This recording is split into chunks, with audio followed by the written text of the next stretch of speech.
제가 작년 말에 이제 낙원제일교회 부목사로 부임하고 한 2달 정도 요 근처에 헬스클럽을 다니기 시작했습니다. 여러분 그냥 클럽 가시면 안 돼요. 근데 이제 2달여 이제 운동을 하는데 뭐 다 그러신 건 아닌데 이제 이런 어떤 분들이 계시냐면, 제가 보통 저는 뭐 웨이트는 안 하고 러닝만 하거든요. 근데 이제 거기 러닝머신 기계가 이렇게 보여요. 라운지도 보이고 뭐 테이블도 보이고 이렇게 앞뒤로. 근데 한두 시간을 이렇게 간식만 드시는 분이 있더라고요. 오셔서 운동복 갈아입으시고, 그리고 이렇게 얘기만 하시더라고요. 얘기만. 그래서 심지어 어떤 분은 이렇게 샤워장만 이용하고 가시더라고요. 그래서 생각에 그 회비가 적지 않은데 그거 이렇게 회비를 그렇게 내시고 왜 운동 안 하시고 그렇게 하고 가실까 생각이 들더라고요. 근데 안타깝게 교회 안에도 교회로 부르신 하나님의 그 교회에 부르심의 목적에 이렇게 부합되지 않는 마음과 모습으로 계신 분들이 있어요. 바울의 멘티였던, 다시 말해 바울의 제자였던 디모데가 에베소에서 목회를 할 때에 그런 부류의 분들이 계셨던 거죠. 멀리서 그 소식을 듣고 그는 비록 어거의 몸이었으나 사랑하는 제자인 또 후배 목회자인 그 디모데의 궁궁함을 듣고 이 서신을 쓴 거예요. 이 서신이 사실 지난 우리 동계 수련회 성경이었거든요. 말씀이었거든요. 또 그것도 한번 다시 추억해 보면서 이렇게 아마득해요. 동계 수련회 한 지가 되게 아마득해요. 참 할렐루야. 자, 코로나 잘 이겨내고 계시죠? 마스크 콧등까지 올리세요. 지금 계신 분 혹시 콧등 안 올리신 분 있어요? 한 몇 분. 이름 말하지 않을게요. 창피하니까. 콧등까지 올리세요. 볼까요? 디모데전서 1장 3절 4절 다시 말씀 한번 보죠. 한번 읽어볼게요. 이제 요런 문제 때문에 이렇게 바울이 이 서신을 쓴 거예요. 한번 같이 읽어보죠. 시작.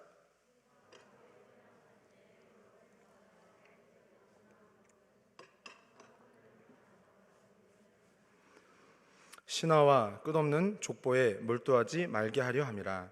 이런 것은 믿음 안에 있는 하나님의 경륜을 이름보다 도리어 변론을 내는 것이라. 다른 교훈이 뭐냐? 후배 목회자인 이제 디모데가 이렇게 사역을 할 때에 다른 교훈을 쫓아서 이 교회됨에 대해, 하나님께서 교회로 부르신 목적에 대해 부합하지 않게 이렇게 준동하고 변론을 냈던 그들의 그 다른 교훈이었던 게 뭐냐면, 바로 한마디로 말하면 계시의 말씀에서 떠난 인본주의적인 사상이죠. 인본주의적인 사상, 인본주의적인 가르침.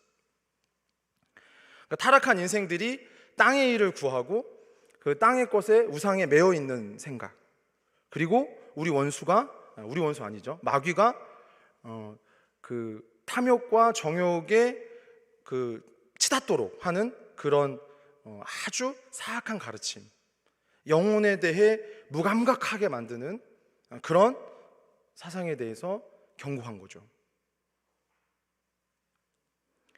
요한복음 8장 44절에 보면 우리가 교회됨을 생각할 때에 항상 맞닥뜨리는 문제가 있어요. 한번 같이 읽어볼게요. 요한복음 8장 44절입니다. 시작. 너희 아비의 욕심대로 너희도 행하고자 하느니라. 그는 처음부터 살인한 자요, 진리가 그 속에 없으므로 진리에 서지 못하고 거짓을 말할 때마다 제 것으로 말하나니 이는 그가 거짓말쟁이요 거짓의 아비가 되었습니다. 우리가 이 마귀라고 하는 존재가 교회로 부른 우리들에게 더 사실은 그런 유혹과 그런 영적인 공격이 심하는 거죠.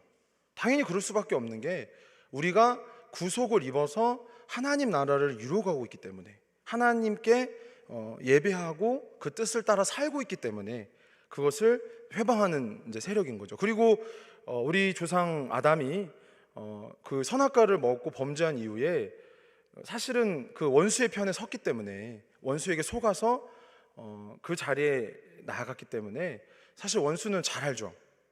우리 본성의 악함이 뭔지. 근데 그것이 뭐냐? 하나님을 인정하지 않는 마음이에요. 진리를 의심하는 생각이죠. 진리를 의심하는 생각. 그리고 하나님 없이도 잘 살아갈 수 있다라고 하는 그런 허망한 가르침이죠. 그러나 우리는 요한복음 15장 5절 말씀을 보면 우리는 우리 주님 하나님을 떠나서는 아무것도 할 수 없습니다. 한번 찾아볼까요? 요한복음 15장 5절.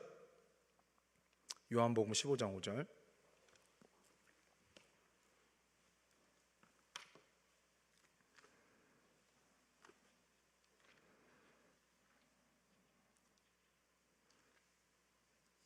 자, 함께 읽어보죠. 화면이 없어요. 시작. 나는 포도나무요 너희는 가지라. 그가 내 안에 내가 그 안에 거하면 사람이 열매를 많이 맺나니 나를 떠나서는 너희가 아무것도 할 수 없음이라. 아멘. 여러분, 우리는요 하나님께서 지으신 존재이기 때문에 하나님을 떠나서 살 수가 없습니다. 여러분, 이것을 믿으시기 바랍니다.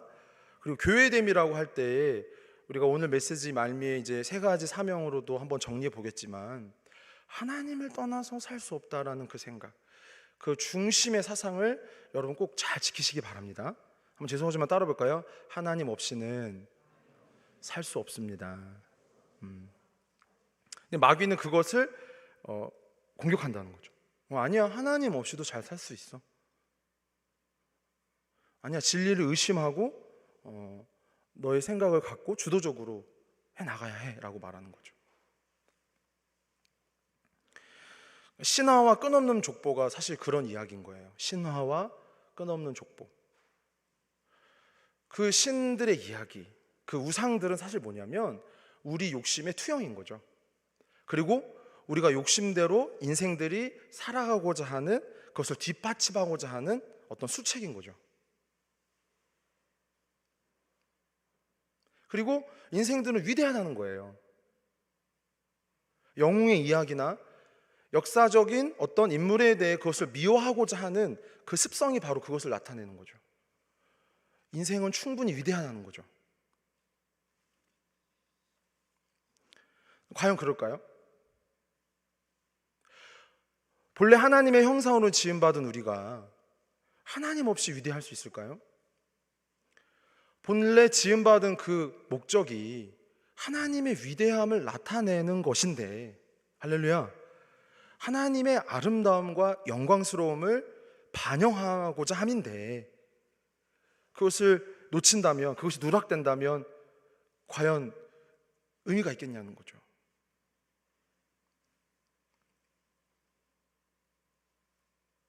누가복음 12장 17절에 이런 주님이 한 비유를 하세요. 어리석은 부자 이야기인데 한번 같이 읽어보죠. 자, 시작.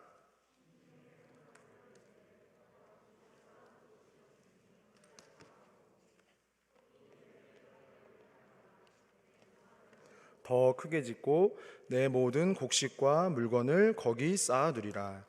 또 내가 내 영혼에게 이르되 영혼아, 여러 해 쓸 물건을 많이 쌓아두었으니 평안히 쉬고 먹고 마시고 즐거워하자 하리라 하되, 하나님은 이르시되 어리석은 자여, 오늘 밤에 네 영혼을 도로 찾으리니 그러면 내 준비한 것이 누구의 것이 되겠느냐 하셨으니.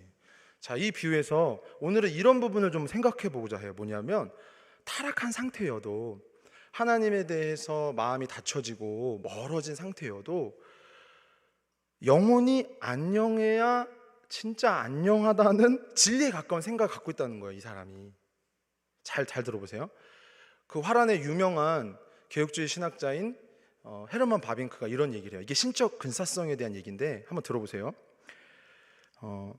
지성은 오직 참된 것, 따라서 궁극적으로는 유일한 진리이신 하나님에게서만 쉼을 얻는다. 비록 타락한 상태에서조차도 지성은 오직 거짓이 진리와 닮았을 때에만 거짓을 존중한다.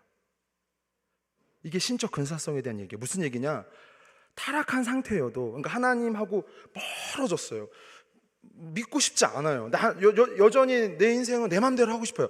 그래도 이 사람 뭐라 그래요? 이 사람 하는 말을 들어보세요. 영혼아, 여러 해 쓸 물건을 많이 쌓아두었으니 평안하라. 그러니까 영혼이 안녕해야 한다는 걸 갖고 있죠. 영혼이 안녕해야 진짜 안녕하다는 거. 물론 방식은 잘못됐죠. 사실 이런 걸 사입이라고 하는 거예요. 이단이라고도 하죠. 잘못된 가르침, 다른 교훈이라고도 하는 거예요. 우리가 오늘 디모데에게 바울이 이 서신을 썼던 목적과 같은 거죠.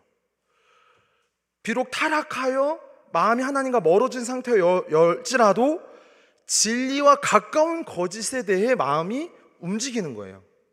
이 부자가 물질을 많이 쌓아두고 그 재물에 대한 우상과 그런 땅의 것에 만족하고자 하는 신화에 치여 있었지만 영혼이 안녕해야 안녕하다는 생각을 갖고 있었다는 것, 이것이 바로 신적 근사성이고 하나님의 형상으로 지음받은 사람의 정체라는 거죠. 사람은 동물이 아닙니다. 세상은, 인본주의적인 가르침은 모든 인본주의적인 사상들이 그렇다는 거죠. 영혼에 대해서 이야기하는 것 같지만 영혼이 안녕해야 안녕하다는 생각을 갖지 못해요. 근데 이 어리석은 부자에 대한 주님 이 말씀하실 때 이 부자의 생각 우리에게 보여주신 까닭은 뭐냐면, 이렇게 나와 멀어진 상태에 있는 얘라도 영혼이 안녕해야 안녕하다는 것을 알고 있지 않느냐라고 믿는 여러분에게, 예배에 나와 있는 여러분에게 묻고 계신 거죠. 할렐루야. 여러분 어떻게 답하시겠습니까? 하나님, 이 진리에 응답하길 원합니다. 하나님, 하나님의 형상으로 내가 회복되길 원합니다. 할렐루야. 이것이 오늘 이 말씀을 잘 듣고 이해하는 마음인 거죠.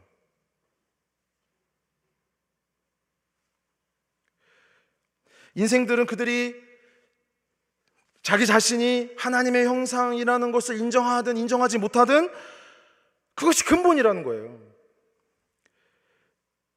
이것을 알지 못하고 자신이 신처럼 영웅처럼 되겠다고 하는 그런 삶의 방식 때문에 불행해지는 것이죠.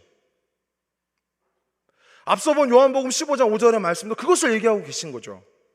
나를 떠나서는 너희가 아무것도 할 수 없느니라. 할렐루야.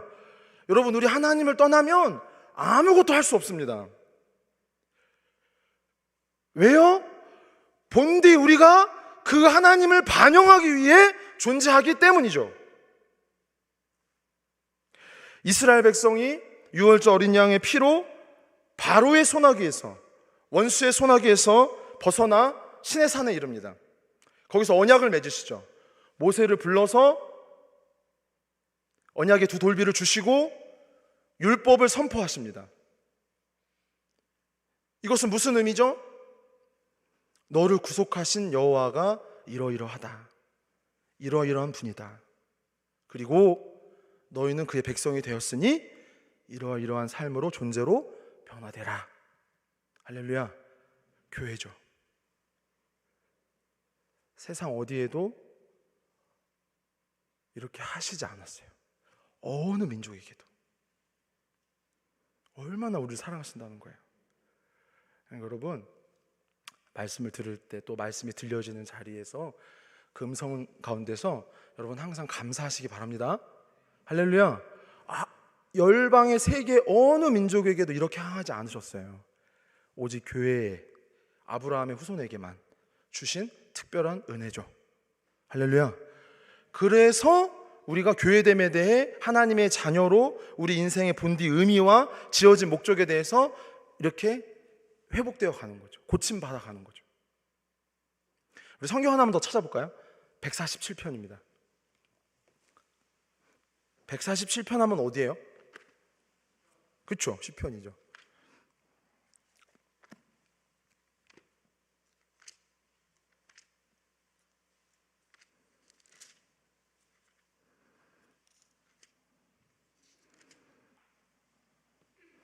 (19절) (20절이에요) 한번 같이 보죠. 147편 19절 20절.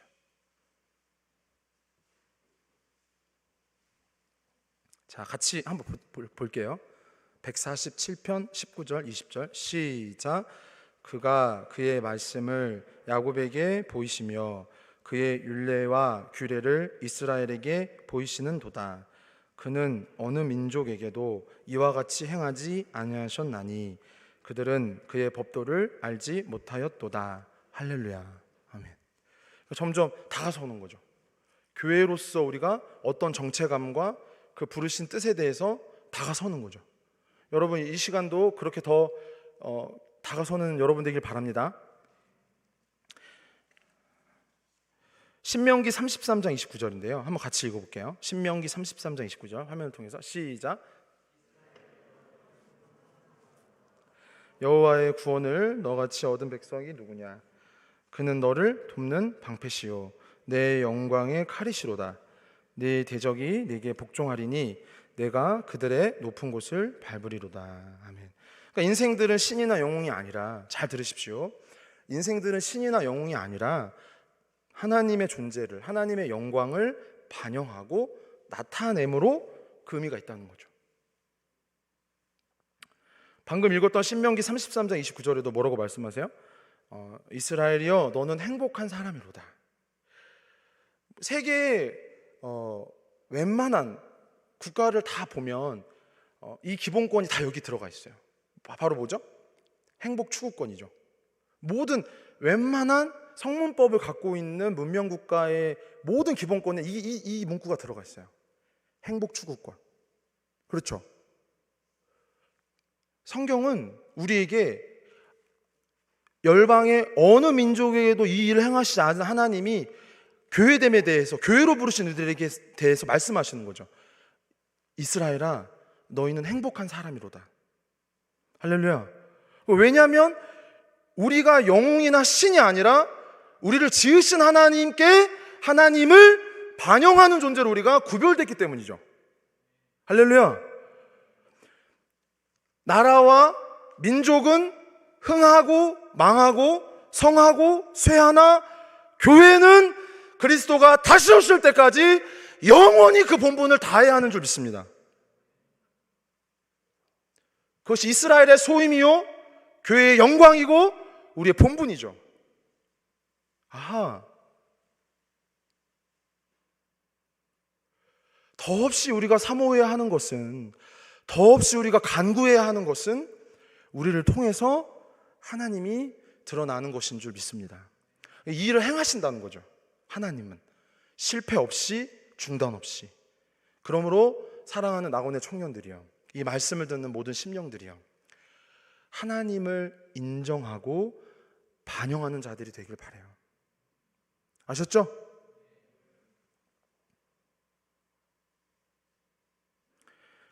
한 걸음만 더 나가면 이 은혜를 모르는, 이 부르심의 의미를, 인생의 존재의 의미를 모르는 이들에 대해서 하나님은 교회에게 또 맡기시는 거죠. 부탁하시는 거예요. 요한복음 10장 14절 16절 말씀인데요, 한번 같이 읽어볼까요? 요한복음 10장 14절 16절 시작.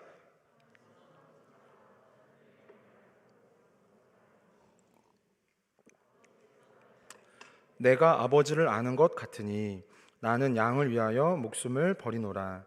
또 이 우리에 들지 아니한 다른 양들이 내게 있어 내가 인도하여야 할 터이니 그들도 내 음성을 듣고 한 무리가 되어 한 목자에게 있으리라. 아멘. 16절에 보면 이렇게 말씀하시죠.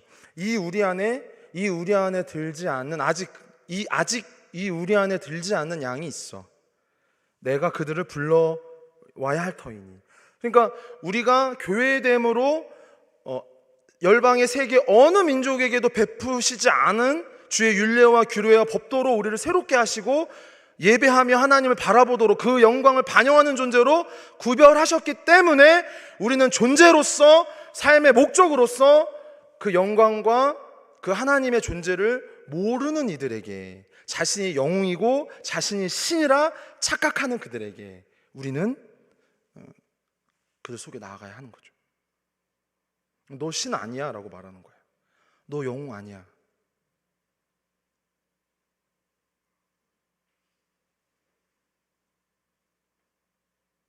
그러니 얼마나 믿겠어요. 이걸 이걸 제대로 반영하고 온전히 중심으로 나아가는 교회를 얼마나 마귀가 세상이 싫어하겠냐고요. 내가 신이고 내가 영웅인데.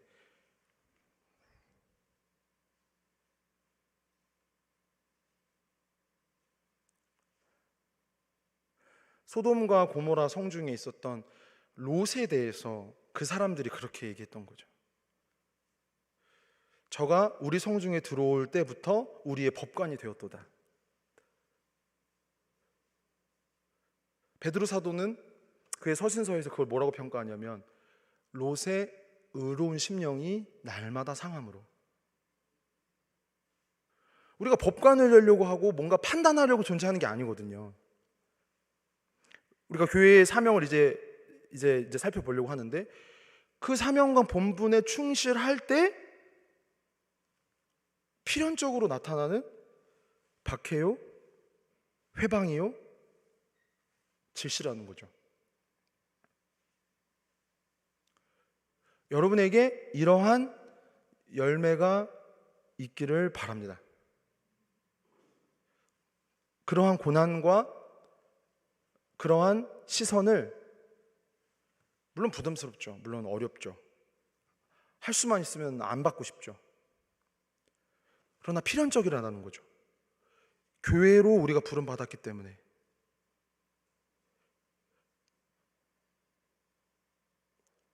그래서 가능한 여러분이 하나님을 힘입어서, 그 은혜를 힘입어서 그 영광을 나타내는 성실한 성도들이 되기를 바랍니다. 그게 우리 주님 가르쳐 주신 기도의 그 처음 소원이거든요. 뜻이 하늘에서 이루어진 것 같이 땅에서도 이루어지이다. 이 땅이 하나님을 모르고 하나님을 대적하고 원수의 미혹 가운데 멸망으로 향해 가고 있기 때문에 하나뿐인 아들을 우리를 위해 보내주셨고, 특별히 아브라함을 택하시고 그 후손들을 오늘날 교회로서 다시 우리 가운데 이 소명을 분명하게 하셔서 그 길을 막으시고 그 성의 허물어진 데를 막게 하시고 그 성벽 어귀에 또 혹 망루에 서서 파루하도록 그들에게 외쳐 원수를 방비하고 죄와 사망의 권세로부터 우리를 구원해 내신 그리스도 예수를 알도록 우리에게 이 은혜를 먼저 입게 하신 줄 믿습니다. 그러므로 교회에는 중요한 사명 3가지가 있어요. 자, 잘 들어보세요. 첫째는, 한번 화면을 통해서 읽어볼까요? 첫째는, 자, 시작.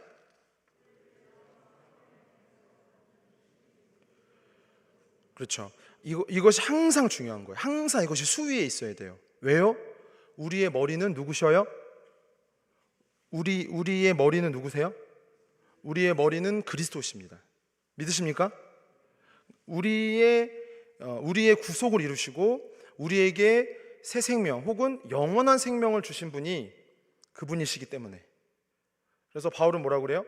내가 이 복음에 빚을 졌다라고 말하는 거죠. 어떠한 신령한 부담감을 얘기하고 있는 거예요. 이 은혜를 아는 자들에게 동일하게 부어지는 거죠.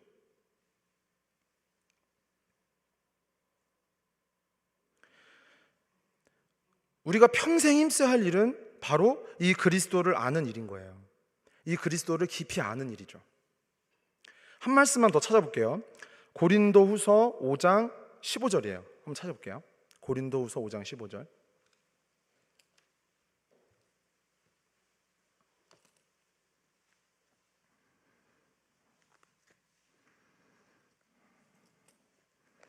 고린도후서 5장 15절에서 17절까지 한번 볼게요.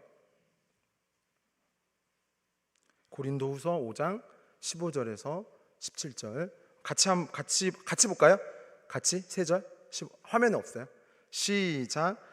그가 모든 사람을 대신하여 죽으심은 살아있는 자들로 하여금 다시는 그들 자신을 위하여 살지 않고 오직 그들을 대신하여 죽었다가 다시 살아나신 이를 위하여 살게 하려 함이라. 그러므로 우리가 이제부터는 어떤 사람도 육신을 따라 알지 아니하노라.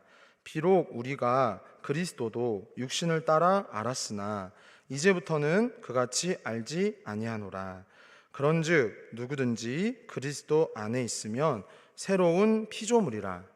이전 것은 지나갔으니 보라 새 것이 되었도다. 아멘. 그러니까 만물의 주인이 누구시고 만물을 새롭게 하실 이가 누구시며 이제 장차 다시 오셔서 그의 나타나실 영광을 나타나실 때가 올 텐데 그때까지 우리가 교회로서 그 소임을 다하기를 원하신다는 거죠.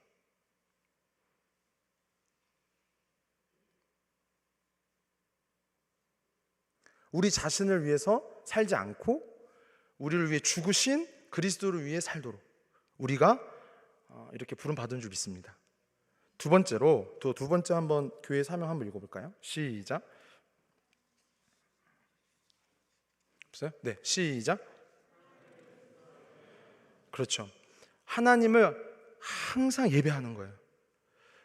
예배는 여러분 잘 들으세요. 예배는 우리가 정한 시간에 정한 장소에 이렇게 모이는 것도 공적 예배라고 하죠. 우리의 본분이에요. 우리의 의무죠. 그렇죠? 또 하나 중요한 것은 뭐냐면 우리가 삶의 현장에서 믿는 자로서 존재하는 것이 예배라는 거죠.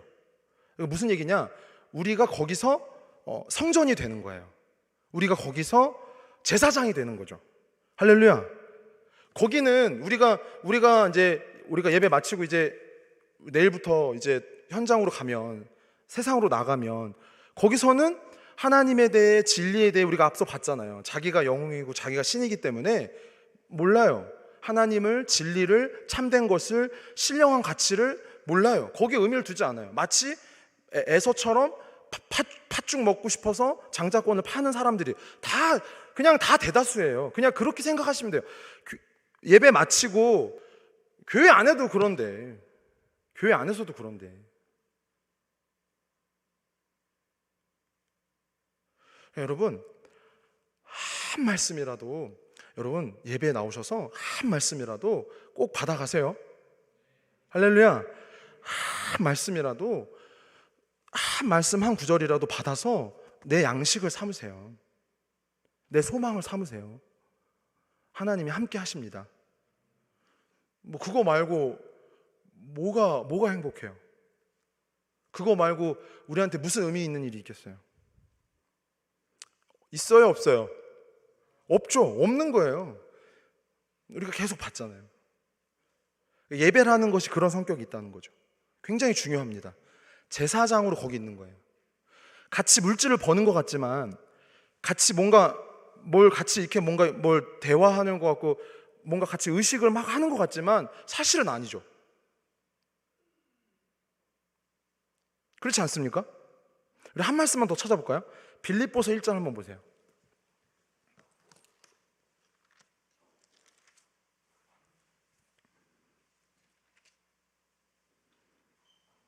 빌립보서 3장 20절 3장 19절 20절 볼게요. 빌립보서 3장 19절 20절 두 절. 덥네요. 아까 우리 찬양 인도자가 이렇게 반팔 입고 서서 이제 여름이구나. 자, 한번 읽어볼게요. 빌립보서 3장 19절 20절 두 절. 시작.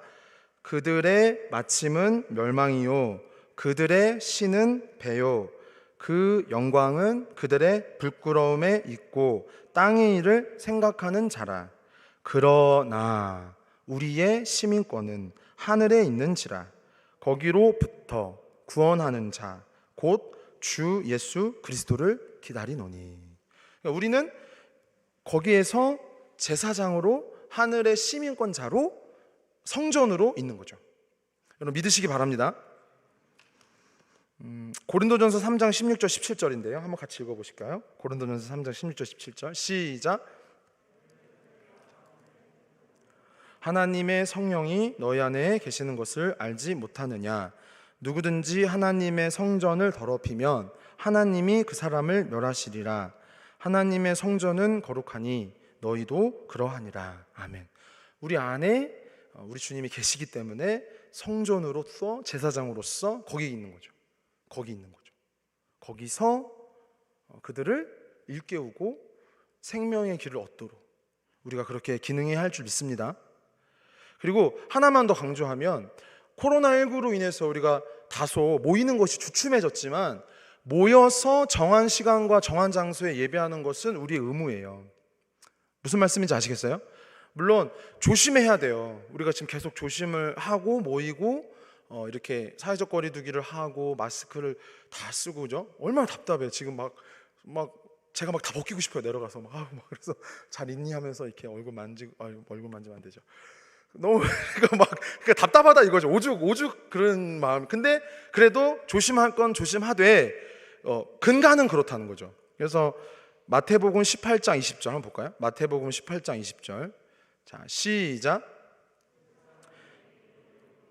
나도 그들 중에 있느니라. 이것은 약속이죠. 교회에 대해 약속하실 때 너희가 내 이름으로 모이면, 두세 사람이 내 이름으로 모이면 내가 거기 함께 있겠다.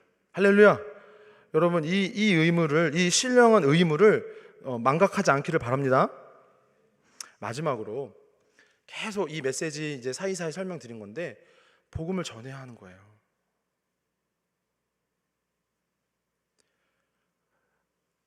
이것이 너무 중요한 거예요. 지금 불못을 향해 가고 있고 하나님의 심판을 향해 나아가는 그들에게 가장 중요한 일이 뭘까요? 그리고 왜 우리 곁에, 내 곁에 믿지 않는 사람을 왜 두셨을까요? 이유는 분명하다는 거죠. 다른 이유가 없잖아요. 그들이 추구하는 것을 우리가 같이 추구하며 그들이 매는 멍에 우리가 함께 매며 그렇게 살아갈 수 있을까요? 없습니다. 이 구속의 은혜, 하나뿐인 아들을 주신 이 사랑을 믿는 자라면 그렇게 할 수 없죠. 그들을 우리가 건져 올려야 되는 거예요. 불러내야 하는 거죠. 그 사망과 멸망과 하나님의 심판을 향해 나아가는 그들에게 우리가 할 수 있는 일은, 해야 하는 일은, 우리의 가장 중요한 사명은 그들에게 이 복음을, 이 생명의 복음을 나누는 거죠. 이 한 떡을 나누는 거예요. 베품으로, 자비로, 인내로, 낮아짐으로. 여러분, 그러한 심령들이 되시길 바랍니다. 그리고 굉장히 엄중한 말씀을 하시는 거예요. 에스겔을 통해서 이러한 경고를 하시는 거예요. 한번 읽어볼게요. 네, 결론이에요. 에스겔 3장 18절입니다. 시작.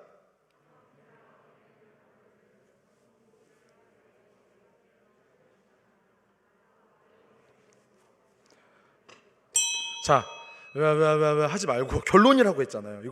요거만 딱 각인하고 가도 돼요. 자, 천천히 또박또박 시작.